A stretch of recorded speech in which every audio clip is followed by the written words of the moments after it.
seen in section 53 1b that the wording is some writing signed by some person who is able to declare such a trust or by his will.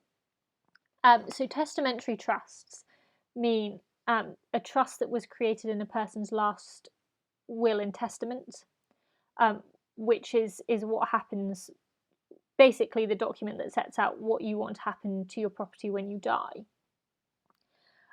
And these wills have their own very specific set of formalities that you need to comply with, and this is substantive. So unless these steps are complied with, the will won't be valid at all.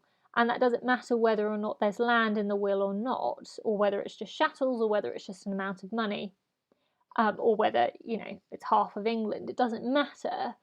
What matters is that these specific steps in Section 9 of the Wills Act 1837, so it's an old act, are complied with.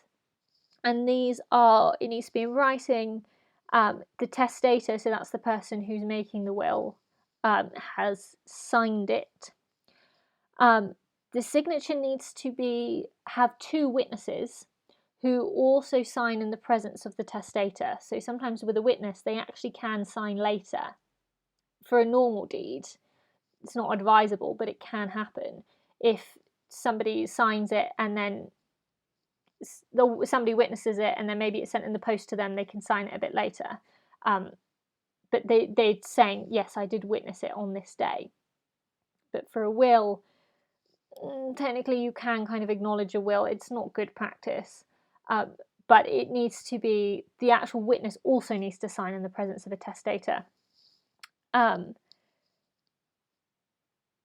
Or they can acknowledge their signature later. And this is really important. And also, importantly, the witnesses can't benefit under the will, and usually their spouse can't benefit under the will as well.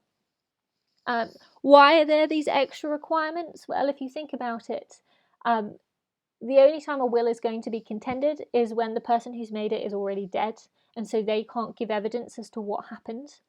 So it's the witness requirements are extra important here, because if it ever came to a dispute, you need these two independent witnesses who aren't going to inherit anything under the will, or anyone close to them is going to inherit anything under the will, to be able to attest or to say what happened in the circumstance where this was signed.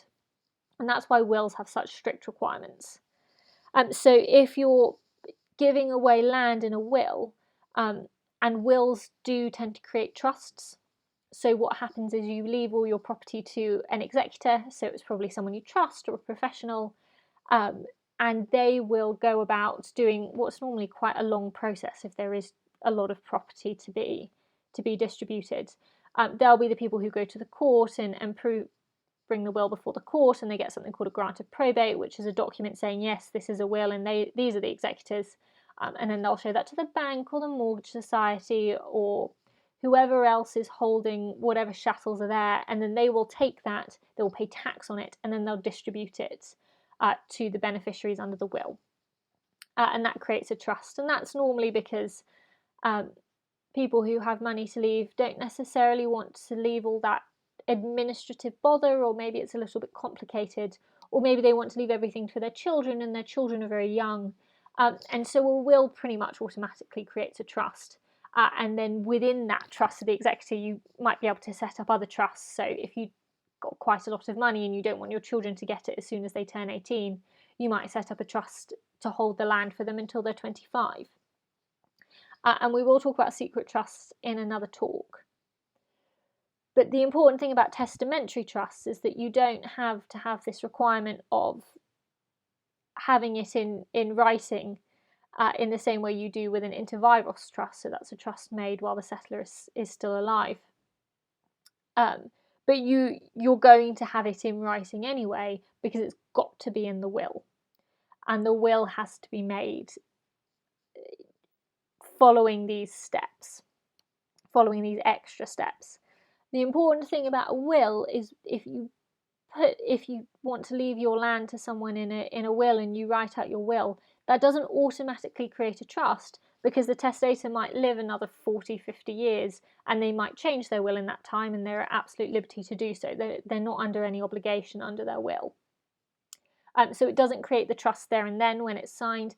The trust comes into effect later, but it's only going to come into effect in the will if it's met these formalities. Just a bit of background.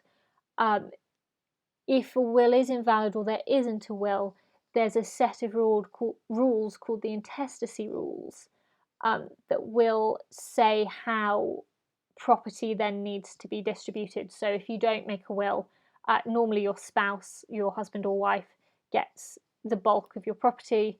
A certain amount is left to your children. If you don't have a spouse, then it all goes to your children.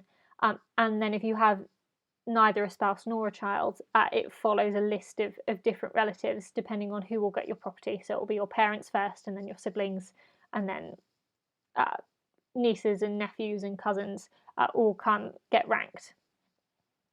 And if land is inherited that way, then obviously you're not going to have anything in writing. But we're not really concerned with the intestacy rules. And in any case, they don't really create a trust. So it's important to know, and it's important that you get straight in your head the difference between inter vivos trusts, inter vivos being the Latin, I guess, for within life. I don't actually know that, maybe check that. It sounds like it would be the Latin for within life. And testamentary trusts, which are trusts that you write down but only come into effect when you're dead.